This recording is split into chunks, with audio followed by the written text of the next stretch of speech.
Știai că majoritatea metodelor de învățare care se folosesc în școală nu te ajută să înveți prea bine și unele chiar îți dau falsa impresie că știi, când de fapt nu ai învățat nimic? Știai că sunt metode care chiar te ajută să înveți mai bine și mai repede? Tu pe care le folosești? În acest video vei afla dacă tu folosești metode de învățare care te ajută să înveți cu adevărat sau le folosești și tu pe cele care duc la un minim de învățare și falsa impresie că știi. Bine ai venit la Arta de a Studia, locul unde transformăm învățarea într-o experiență de succes.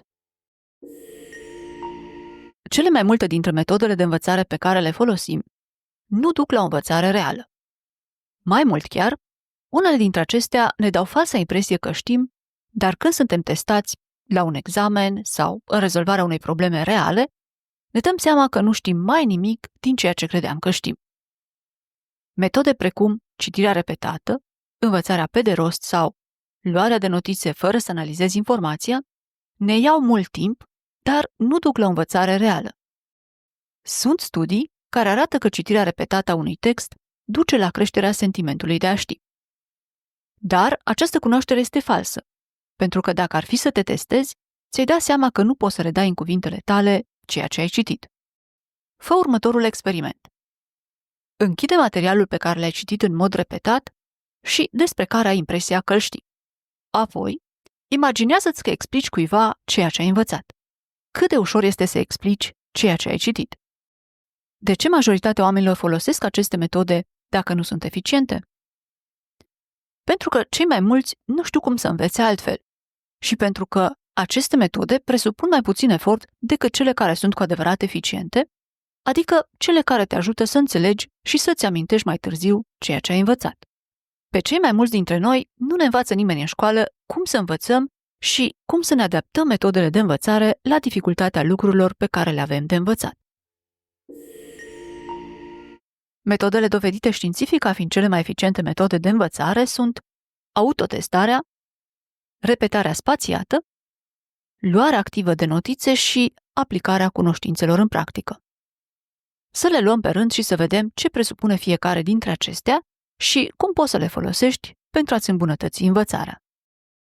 Autotestarea înseamnă să te testezi singur pentru a vedea dacă știi ceea ce ai învățat. În loc să citești de 3-4 ori un material, citește-l o singură dată.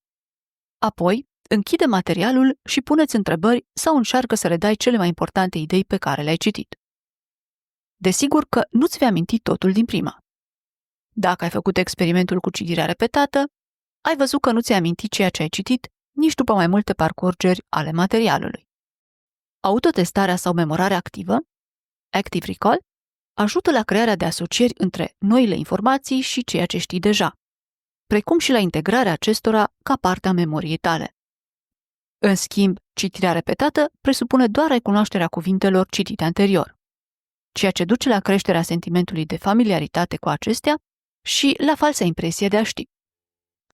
Acest lucru îți permite să faci distinția între simpla recunoaștere, familiaritatea cu cuvintele de pe pagină și amintire, transformarea materialului într-o parte activă a memoriei tale. Faptul că îți pui întrebări de verificare și că încerci să te testezi în legătură cu ceea ce ai învățat ajută la memorarea informației. Sunt mai multe modalități în care poți folosi autotestarea. Încearcă să prezinți ceea ce ai învățat. Folosește teste de evaluare asemănătoare cu cele pe care le vei avea la examen. Sau creează întrebări în timp ce înveți și apoi încearcă să răspunzi la ele fără să consulți materialul de studiat. Repetarea spațiată se referă la repetarea materialului de învățat la diferite intervale de timp. Psihologul german Hermann Ebbinghaus a demonstrat încă din 1880 că avem tendința de a uita o mare parte din informație imediat după ce învățăm și aproape tot într-o săptămână de la momentul învățării. Acest experiment a fost repetat de multe ori de atunci încoace, cu rezultate similare. După cum se vede în imagine, pe vertical avem precizia memoriei, iar pe orizontală zilele care trec de la momentul învățării. Cu cât trec mai multe zile, cu atât precizia memoriei este mai mică. Dar, dacă după un anumit interval de timp repetăm ceea ce am învățat, oprim acest fenomen de uitare.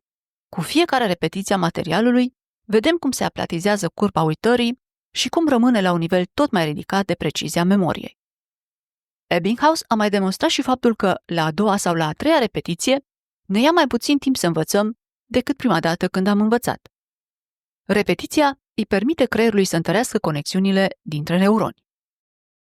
Uitarea este un lucru natural și trebuie să anticipăm această problemă și să găsim o soluție. Soluția este repetarea ceea ce avem de învățat la diferite intervale de timp.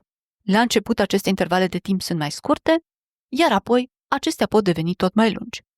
De reținut este că nu putem să ne așteptăm să reținem ceva după o singură sesiune de învățare, fără să repetăm la diferite intervale de timp. Momentele de repetiție trebuie să fie parte integrantă a programului de învățare. Luarea de notițe este o metodă care poate să te ajute foarte mult sau poate să-ți ia mult timp și să fie ineficientă.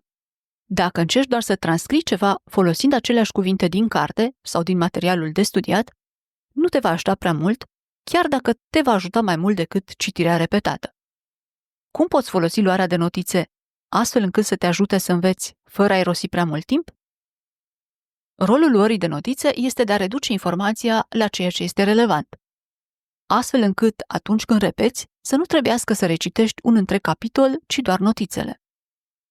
Pentru a te ajuta în învățare, când iei notițe, este important să notezi ideile în cuvintele tale. Tendința e să luăm notițe folosind aceleași cuvinte din carte, din prezentare sau videoul pe care îl urmărim. Dar atunci când încerci să redai ideile în cuvintele proprii, legi informațiile noi de ceea ce știi deja, ceea ce va face să fie mult mai ușor să ți le amintești mai târziu. Dacă iei notițe folosind cuvintele din carte, se formează puține legături între ceea ce știi și informațiile noi, adică nu vei învăța. Ce notezi când iei notițe? Tendința e să notăm cât mai mult, dar asta ne va lua mult timp. Ca să reduci timpul de învățare și luarea de notițe, notează definițiile, ideile importante și exemplele care le susțin. Dacă ți-ai pregătit întrebări prin care să te testezi, identifică informațiile de care ai nevoie pentru a răspunde la întrebări și notează-le pe acelea. Probabil cea mai eficientă metodă de învățare este aplicarea cunoștințelor în practică. Repetiția va fi utilă și în acest caz pentru a te ajuta să reții ceva pe termen lung. Un exemplu de aplicare a cunoștințelor în practică este când rezolvăm probleme sau exerciții la matematică sau fizică. Acestea au rolul de a ne ajuta să învățăm modul de folosire a unei formule.